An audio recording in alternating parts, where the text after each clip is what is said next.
Hello ladies and gentlemen, and welcome to yet another video of mine. Today I'll basically be doing what I did with Bleach, but this time with my second favorite manga of all time, Berserk. Also, this time I'll be looking at 6 feats, one of which is 2-in-1. These feats span from the Golden Age arc all the way to the Falcon of the Millennium Empire arc.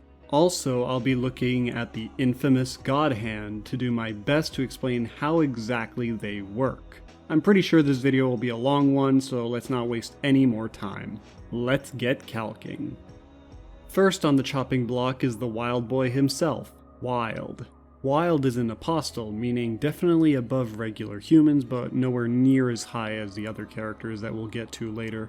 Feat number 1 is the following.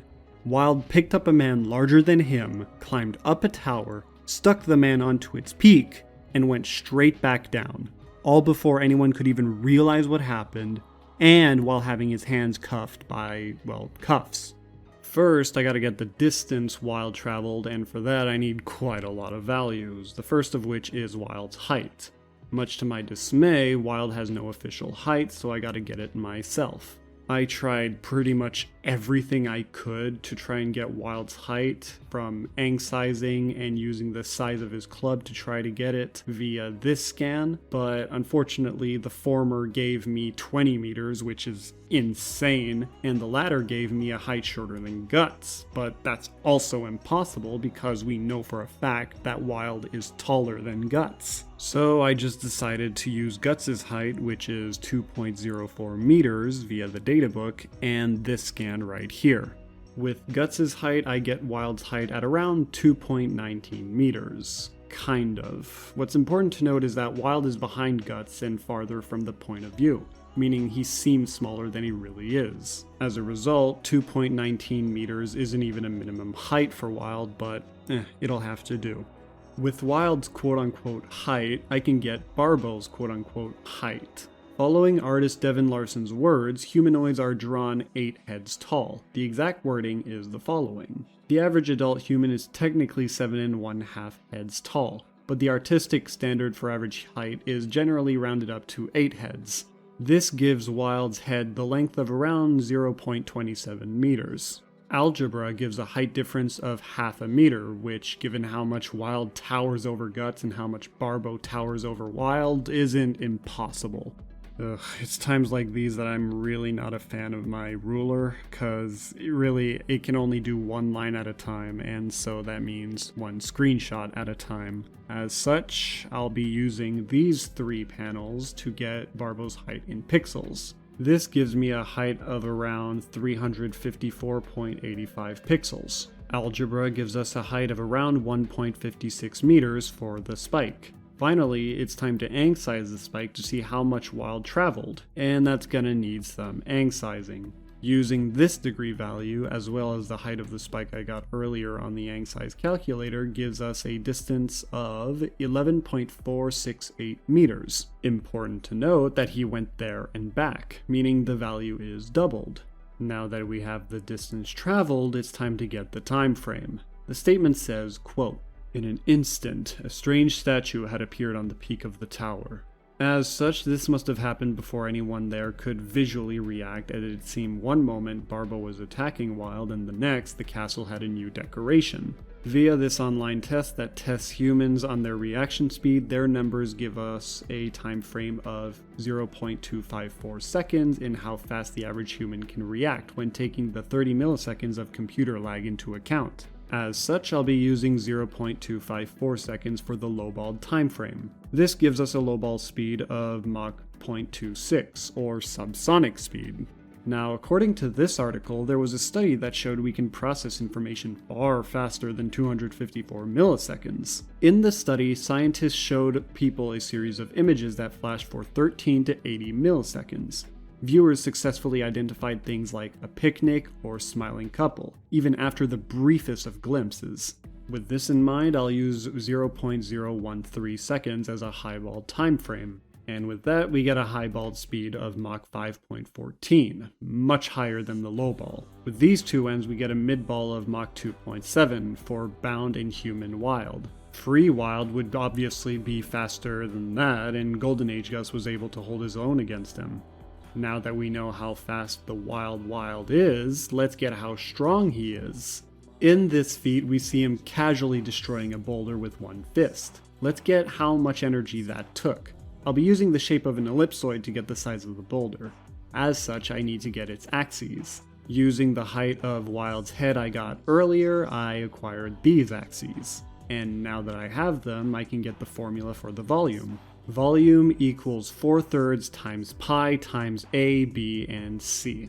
Wyald smashed the boulder into smaller pieces, sure, but they're still pretty damn big. Even if this was actually violent fragmentation, as it doesn't show exactly that, I'd rather play it safe and use regular fragmentation.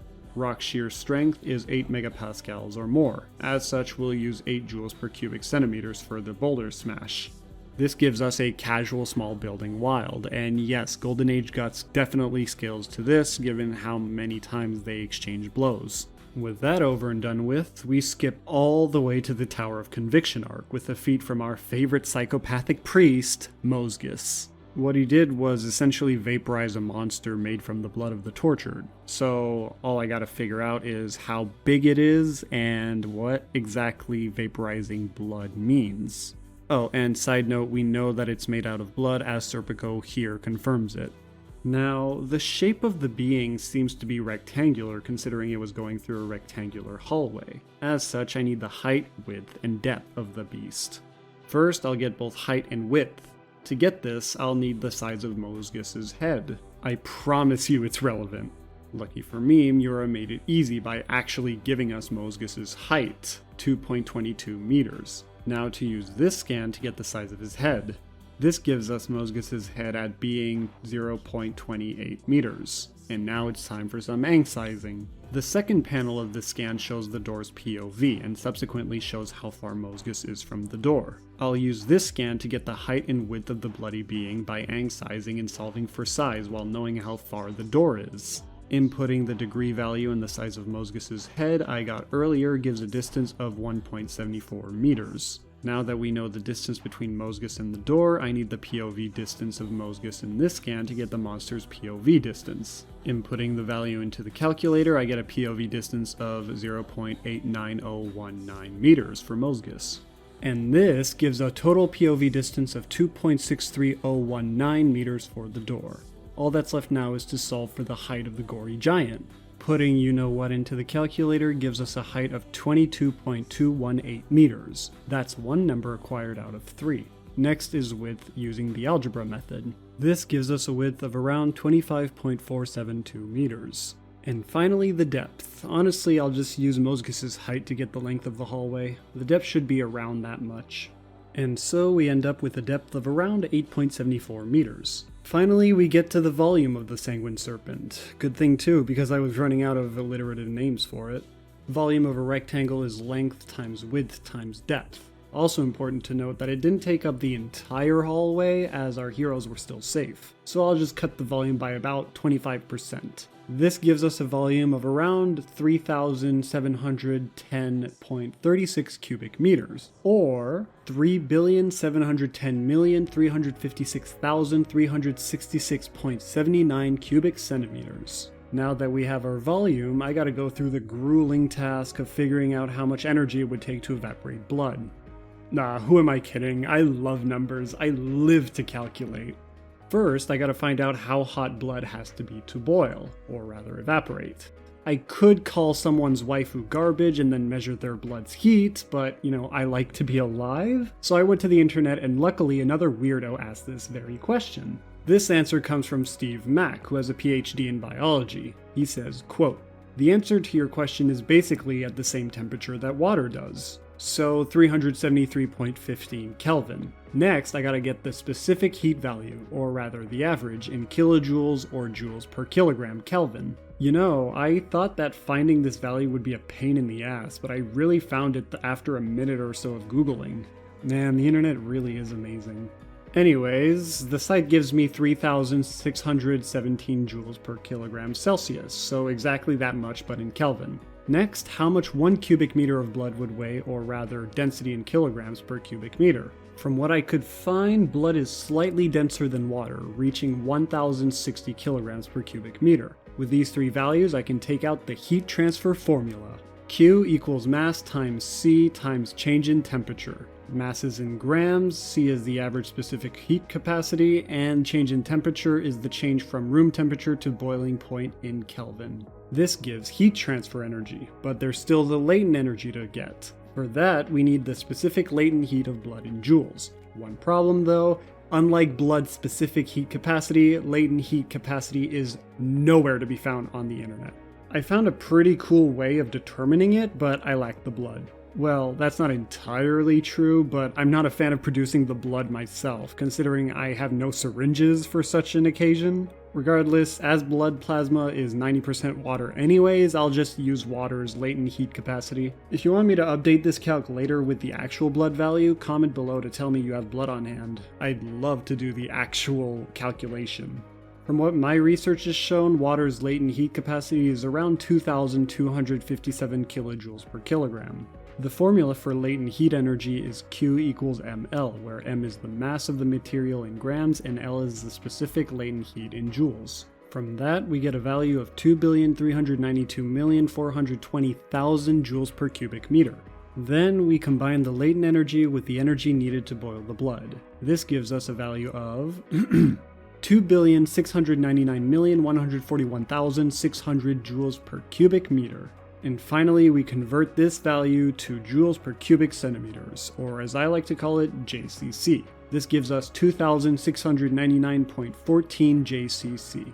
With both the value of the Crimson Creature and the JCC value, it's time to get just how much energy Mozgus produced when he evaporated the whole thing. Multiplying both value gives us 2.39 kilotons. Wait, huh?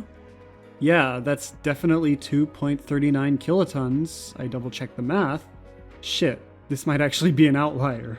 Oh well, there's nothing much I can do other than move on to the next calc. Speaking of which, this one involves Guts. Guts and Shierke basically vaped a giant water snake head. Yeah, that's kinda it. I'll lowball and just scale the size of the snake's head when it's clear he vaporized more of the snake than that. Also, I'll use the ellipsoid shape to get its volume. This means I'll need to get the axes much like in the boulder feat from earlier. Daiba is stated to be 1.65 meters in the databook, so that's what I'll apply to him. According to this site, a man's demispan is their height divided by 1.4 and then minus 57.8. In centimeters, by the way. With that formula, we get Daiba's demispan at 0.6 meters. Now I gotta get Daiba's demispan in this panel. Using these three pixel scalings, I get the meters per pixel value of this long number I won't annoy you by reading off in full. Now, using the same panel, I'll get two of the axes needed. We get axis A to be around 2.3 meters and axis B to be around 2.8 meters.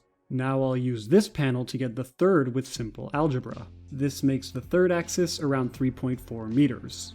Using the same volumetric formula as the boulder, I get a volume of 91.72 cubic meters, or 91,717,750.32 cubic centimeters. Now, how much energy does it take to burn water? I won't go through the entire process all over again like I did with blood because I don't want to keep you here all forever. So, here's all the math. If you want to read in full, just press pause. If not, let's move on. In the end, all you really need to know is that the value is 2,591.96 JCC. The results of the vaping gives us 56.82 tons of TNT, or low city block. Important to note that Guts tanked all that damage while outputting it, making his durability solidly scale there as well. Next feat happens in the very next chapter. Both Guts and Serpico manage to dodge lightning coming from Ganishka while he's in his apostle form. Lucky for me, Miura gives a perfect panel to get the distance between Ganishka and the dynamic duo. Guts is kneeling down, so I'll have to use Serpico's height to be as accurate as possible. The databook gives Serpico's height as 1.75 meters. After some ang-sizing, the calculator gives a distance of 3.3979 meters. According to engineer Martin A. Uman's book, the lightning discharge at the step leader of lightning is on average 150,000 meters per second. We know that Ganishka's lightning is real, as Daiba confirms it as such here. Using lightning speed and the distance I angsize, we get this pretty damn small time frame for Guts and Serpico to dodge. With the time frame acquired, it's time to get the distance traveled. Algebra gives a travel distance of 0.69 meters for Serpico. Now for the velocity. This gives a Mach 88.24 Serpico. High hypersonic plus Serpico is a pretty great catch. Next is Guts. We see he was behind Serpico, and so where the lightning struck is much closer to the POV when we see him dodging. In fact, I'll just angsize how far Guts is to get how much he traveled. Using these sketches of Guts from the databook, I get the size of his foot at around 0.12 meters in width. Now it's time to angsize the foot in the feet. I swear that pun was not intended. Inputting the numbers in the calculator gives a POV distance of 2.0397. Using the same time frame as earlier, I get Mach 262.51. Am I reading this right? Massively hypersonic berserker mode Guts? This seems way too high. Then again, Guts is a god tier in his verse. I mean, physically speaking at least. In his berserker mode, he embarrassed Grumbeld, and that was Grumbeld in his apostle form. The only one I can really see giving Guts a hard time in a physical fight is Zod. That would mean that Zod scales right up to MHS as well. Then again, the two fought back in the Golden Age arc, and a supersonic Guts was able to match with the massively hypersonic Zod? No way, that's impossible. So here I either consider the Guts feat an outlier and only accept the Serpico one, or I consider the encounter with Zod an outlier for Guts, as there's no reason to think Zod got stronger / faster throughout the series. I lean towards the latter, as a stronger and faster Guts was able to keep up with Zod, at least until he went to his apostle form. This would make no sense given how much stronger Black Swordsman Guts is to Golden Age Guts, unless the first Zod encounter was an outlier for Guts. But hey, those are just my 2 cents. Let's just move on to the final calc. Our final calc of the day is a feat by the big bearded boy himself, Ganishka. Basically, he turned into a massive tree-like monster and just by existing caused a massive storm that can be seen from very far away. Usually I'd get how tall Tree Ganishka is, angsize the distance with this scan via his size, and apply kinetic energy to how fast the clouds move to create such a large storm. One problem though, Miura really said his height is impossible to measure. God damn it. I'm gonna have to use the height of the clouds then. The clouds are very dark, if not outright black, and we see lightning coming from them. This would make these clouds cumulonimbus clouds. On average, these clouds are around 2,100 meters in the air. So it's time to angsize one more time. Putting the numbers in the thingamabob, we get a distance of 10,966 meters. This is the storm's radius. Average height of such a storm is around 16,764 meters. The shape of cumulonimbus clouds are cylinders, making the volume formula pi times the radius squared times the height. This gives us a volume of 6,333,211,737,5.29 cubic meters. A cloud's density is 1.003 kilograms per cubic meter, making the mass of this cloud 6,352,211,372,216.3 kilograms. At this point, I'm at a crossroads. I can either calculate this via CAPE or KE. But I'm me, so naturally, I gotta do both. First, a quick crash course on CAPE. CAPE, or Convective Available Energy, is basically the amount of energy a thunderstorm contains. How much is determined by how stable or unstable it is, as well as, how big it is. The more unstable it is, the more energy it generates. Said values are in joules or kilojoules per kilogram. One extreme example of this value is the CAPE of the massive F5 plane field tornado. Its CAPE value was estimated at around 8,000 joules per kilogram. As very unstable storms are around 4,000 joules per kilogram, half that value, I'll use that for Ganishka Storm. This gives us a passively small city Ganishka, which makes sense as him standing up resulted in the city of Windham taking heavy damage. Now for the KE method. This is pretty simple. The cloud was cylindrical, and so it moved a distance equivalent to its diameter as well as its height. It took some pages to have the cloud spread, so a time frame of 50 seconds seems pretty good. With the two values needed, we get a velocity of 773.92 meters per second for the cloud. Now for the actual energy. Kinetic energy equals 1/2 times mass times velocity squared.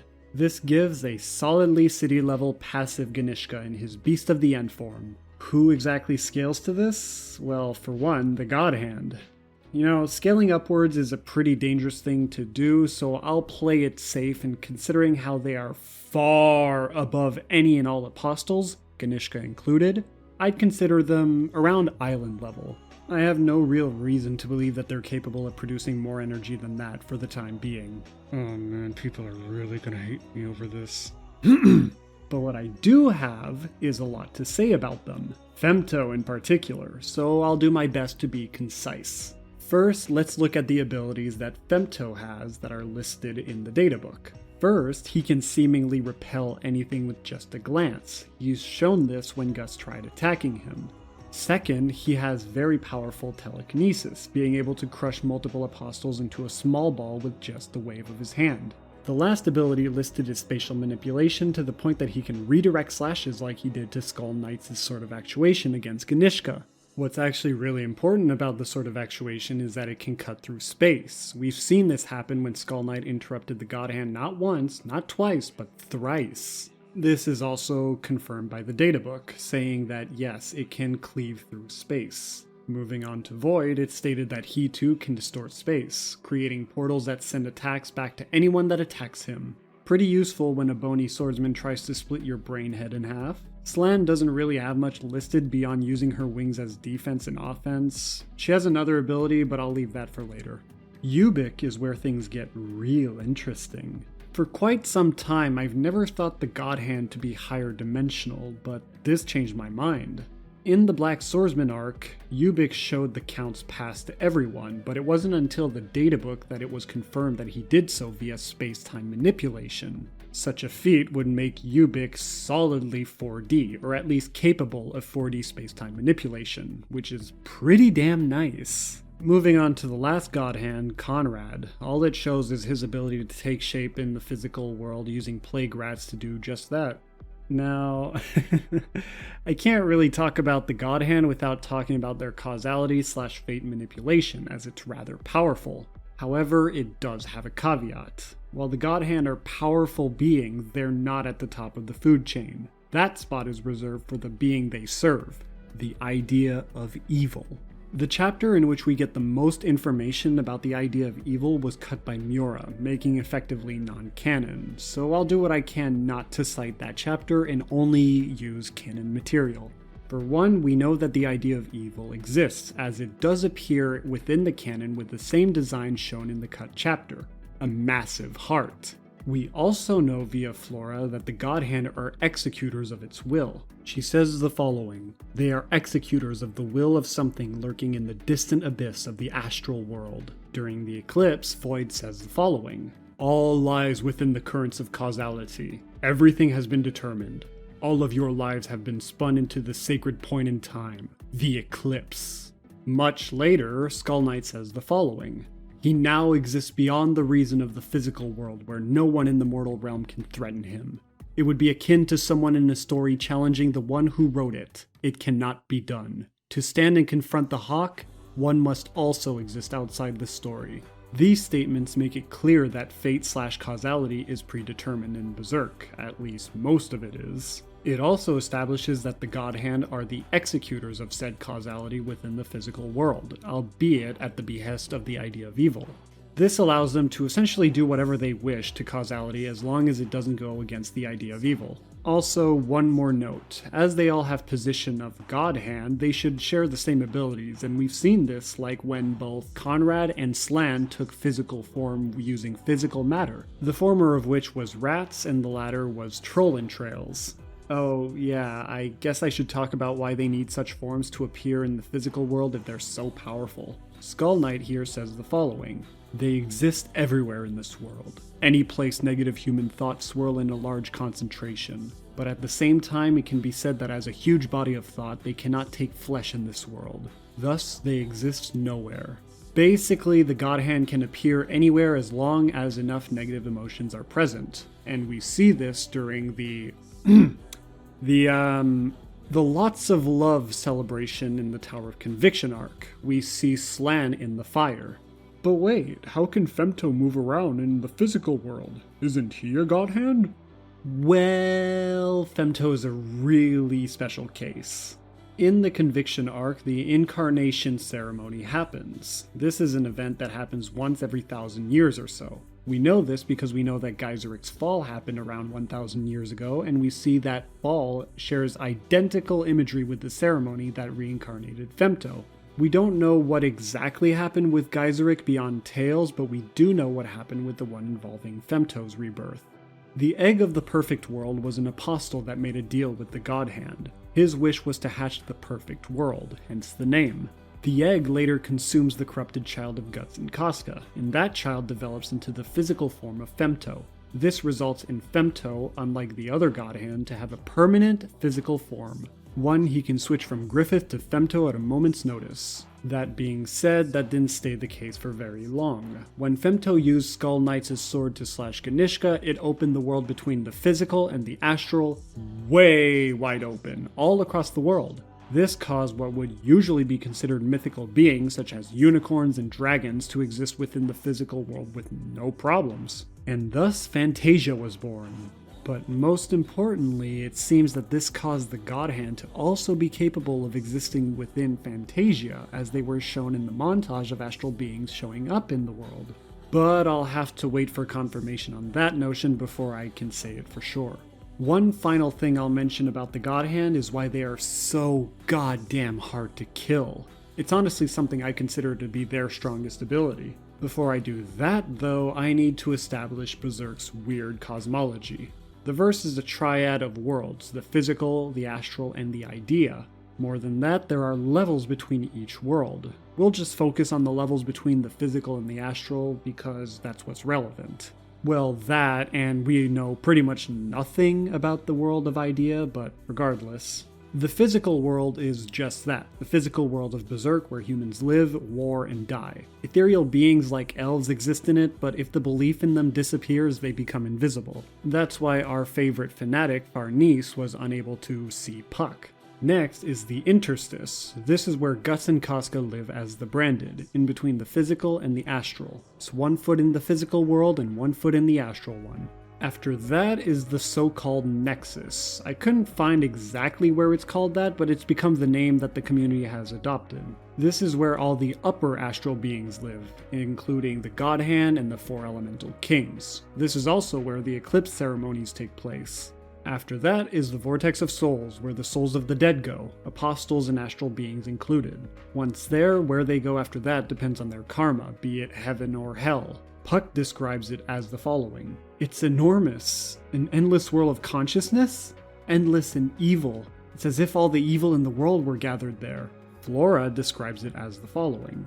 Realms people reach according to their own karma. Maybe those places called heaven and hell exist. Though if you dive too deep, you become unable to return, so no one has ever gone that far while alive. And finally, deeper than that lies the abyss, the very bottom of the vortex. This is where the idea of evil resides, controlling all causality of the verse. With that hierarchy established, let's move on. Skull Knight has confirmed that Guts' Dragon Slayer has been drenched in the malice of so many astral beings that it's become much more capable of killing them. He even says how he could kill Slan with it. Guts subsequently splits the physical form Slan took on in half with a slab of iron. As she disappears, she states, "May we meet again, dear boy."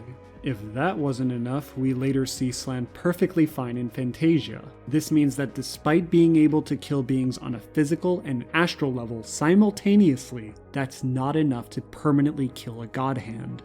Now, I don't want to get ahead of myself, but perhaps you have to kill their ideal existence as well. Remember, Berserk has 3 worlds. The physical one, the astral one, and the world of idea. As killing them physically and astrally didn't work, at least via the Dragon Slayer, maybe they need to be killed ideally as well, all at the same time. If this is true, killing a god hand would require killing them on 3 planes of existence simultaneously, and that's assuming they don't exist on higher ones after that.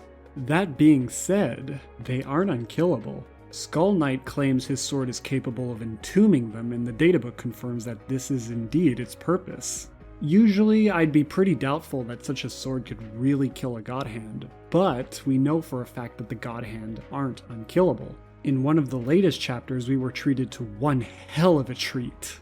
As I'm pretty sure everyone that is caught up or even halfway through the series is aware, it's all but confirmed that Skull Knight is Geyserich, a king from 1,000 years ago. As such, I'll move on with that notion.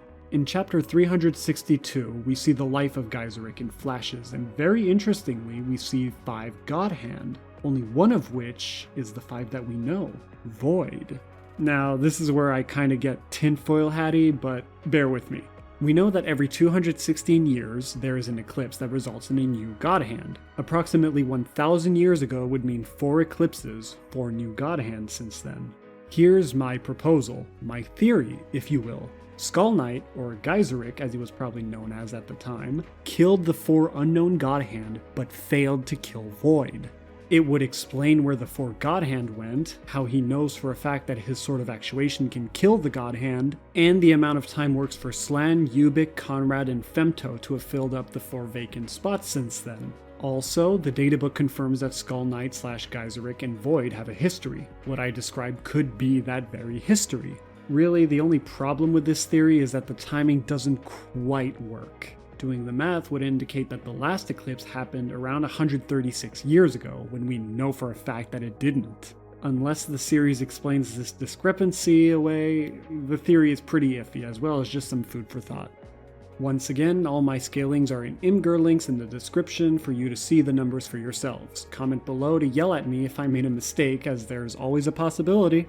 Hope you guys and gals enjoyed these calcs of mine. If you enjoyed this video and want to see more like it, make sure to like, comment, and subscribe while clicking that beautiful bell. If you're willing and able to help me live and make these videos come out faster, you can financially support me on either PayPal or Patreon. For only $5, you can join my Discord server, Shinsekai, where I can help you learn all the tips and tricks to calcing and scaling. With all that said, see you guys next time.